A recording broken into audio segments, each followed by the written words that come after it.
very glad to speak to you, Marie-Claire Marcotte, and to the director of photography, Brennan, right? So we are talking about the movie Neon Dreaming. So I was very impressed by the movie because it's very difficult to find such young talents and to tell a story like that also. So I would like to ask you like very basic question, like how did you find them? And when actually you start to think about the project, do you have already that two little authors in mind, or was something natural that came along? Yeah, when I started writing it, everyone who read the script said, you know, the story works, but like, why are you writing for such a young age? You're kind of shooting yourself in the foot. It's never going to work. Basically, people just, and they were looking out for me because it's my first feature. So they're like, do yourself a favor. Don't get a kid in there. and I knew that, yeah, the movie wouldn't work if I couldn't find the actress. So, because she's in almost every scene and we're following her, we need to care about her. So the audition process was quite long, and we auditioned across Canada, and I was ready to go look in another country if we needed to, because it's truly, I was like, I'm not doing the movie if we don't have the actress. So when we found her, it was beyond thrilling. I couldn't really believe it, that I really connected with her in the audition, and she was Billy, the character. Like it was that I was a little nervous. Like, she had never acted before in a project. She was taking classes, but she wasn't. But I think that's what helped in the end, is that she was quite malleable to working with me and getting direction. Yeah. But I shot a short film with her first as a sort of rehearsal test. And then after that, I thought, oh, this is amazing. It's going to work. Perfect. Yeah. So I would like to focus on one like technical aspect before starting to talk about like deeper themes. And I think that the decision also to work with Brennan, it's fundamental, because it was very difficult personally for me at the beginning to enter in the world of Billy, because sometimes you forgot, you know, how it was to be a child, and like everything, like the shift of the perspective, it takes a while, you know, to get in. But the fact that you choose that particular photography that you have choose, it's very, you know, interesting, because you live the life of Billy. Kinda. You start to be empathetic with her, start to wonder why, you know, also people, you know, that are considered adults, in reality they act like more like child. Because, you know, they tell a lot of lies, they don't tell things like straight to the point, and they don't want to be real in a way. So I would like to know how you have worked together to, you know, accomplish that, and also you know, how it was for you to see again, like through the eyes of a child, like through the eyes of Billy in particular. Yeah, I mean, we talked a lot about perspective. While we were going through prep. I mean, this is so like unromantic to say, but like children are literally down here, like they're here. This is their eye line. So just making sure that the camera kind of lived in her world and establishing that quite early, like with the oneer going around the table while her dad is playing with her, not really featuring the adults very early. Like it's really about her heads. Yeah, we're staying with Billy's eye line, and we only start to see the adults when they come down to her level or from her perspective. And just kind of trying to make sure, especially in Act 1, to just kind of really establish it. This is her story, this is her world. And then slowly start to pepper in the stories of like her father and her grandmother. We're also, I mean, we're really face on with the kids for a lot of shots. And with the adults, there's a lot of profiling. There's a lot of like down, almost up the nose. It's like not the most, well, it's not the easiest access for an audience. because we're not just straight on the adults able to see their eyes, like both eyes that clearly, like we do with the kids. So that was very intentional. And also the camera movement, just, you know, it's such a gift that Brennan is so skilled in handheld, because for me, it's like that energy of children always needing to move, for like having that little fire inside them. And there's like just that like light camera movement. Even when the camera is stable, it's like just a little bit of movement. So we're always kind of in that energy. The kid. Totally agree with you. So the themes that I would like to talk about actually is that the film has like so many, like a rich tapestry of emotions there, and the story of Billy like is not simple to be told.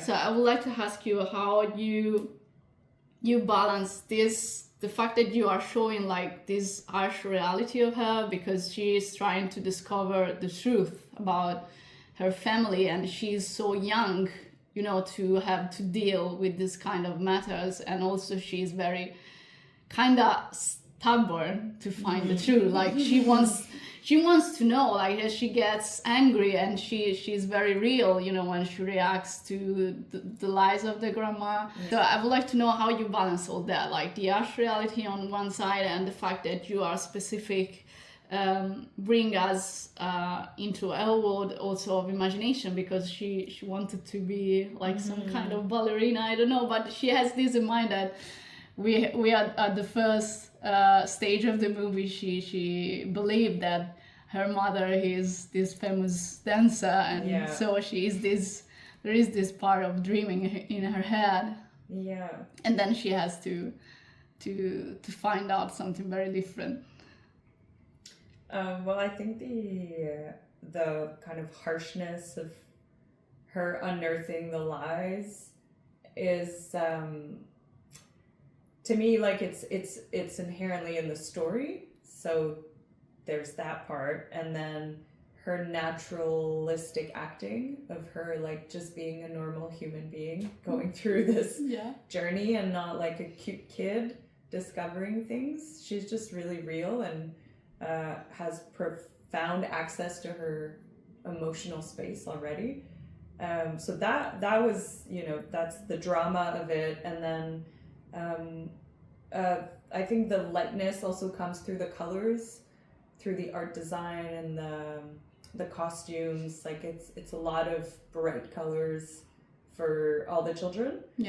So it's like, okay, they're going through something horrible, but around all these colors, so they're still children, and they're still attracted to, you know, the child life.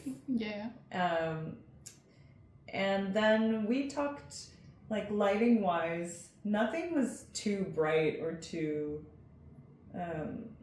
you know, we used a lot of natural lighting, but then you enhanced it so beautifully. And it's not, I'd say it's more in the dramatic realm, and it's not like overlit, like everything's fine. We really were leaning in that, definitely, that dramatic flair. Yeah, we wanted it to feel quite planted in reality, like to just complement the incredible direction and casting that was there, which is just like, it feels very real, to like over augment or overfill any sort of room in the house didn't feel right. And yeah, I think that helped with all the other elements, is one of the things that kind of helped it from falling into like, I don't know, like a melodrama or like a too cute kind of world. Actually, according to that, I was thinking about this aspect, because, you know, I'm seeing very different kind of movies these days. So I really appreciate the fact that when you are talking about real stories, actually, you use real settings, you know what I mean? Like, so also the honesty that we can find, you know, in something that is represented like it is. And also the fact that I must say that a normal child likes sweets, and they are not you don't have to eat broccoli all the time, because that scene I really liked at school when the other guy tried to, so you want to give me your licorice so I can give you my broccoli, and I was like, no, amazing, funny. There are little aspects of that, but they are truly about true life. Like I'm not trying to make some kind of propaganda, let's say, while I'm showing a story to the audience. So this is an aspect that I totally loved. And also, I was wondering how you put the story together. I mean, like, what is the reasons why you wanted to tell this particular kind of story? Like, is something that you find like in a book, or something like a real story you have based it on?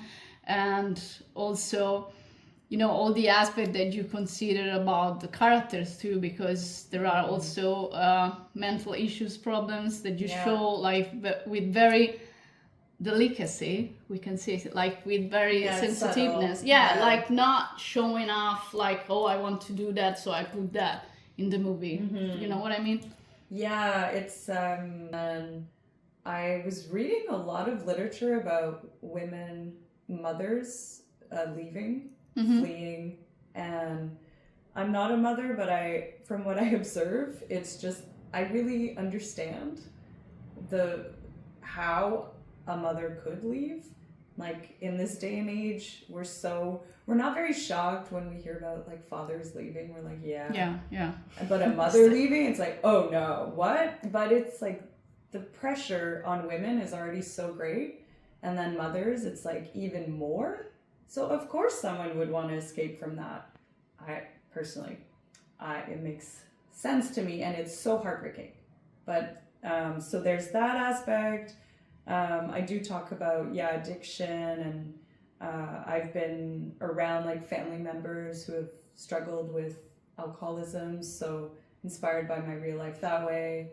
And generally just kids, I'm so fascinated with the way they handle grief and how they can feel so deeply and then see snow, and that becomes the most important thing. They just need to play in the snow, and then they remember their deep grief and they go back to that. And I think as adults we could use a bit of that.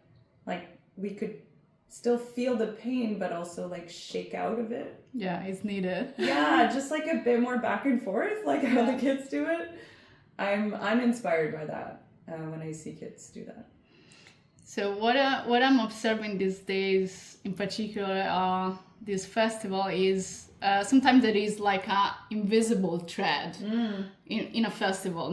It's a team that is surrounding all the movies and I found out that one of the most can we say like underrated aspect is to show like real human life, like for what it is, like for the struggles, for the psychological aspects that make people tear apart, but also come back together. So I have seen all these aspects in Neon Dreaming. So I would like to ask you, my last question is about like what do you hope actually people came out with your movie? Like what aspect do you suggest them to consider, or like also that can be helpful maybe with people that has gone through similar stuff? I think it's positive for people to see families I don't know the word in French, like apart, separated, and then just seeing separated families. I think I've heard it from kid audiences too, how some children, they just told me like, this looks like my life. And I don't live with my mom and dad under the same roof. So I think it's good to show a different type of family. Ultimately, I just want there to be more conversation after. Like, if the movie can get people talking, that's winner. That's the main goal.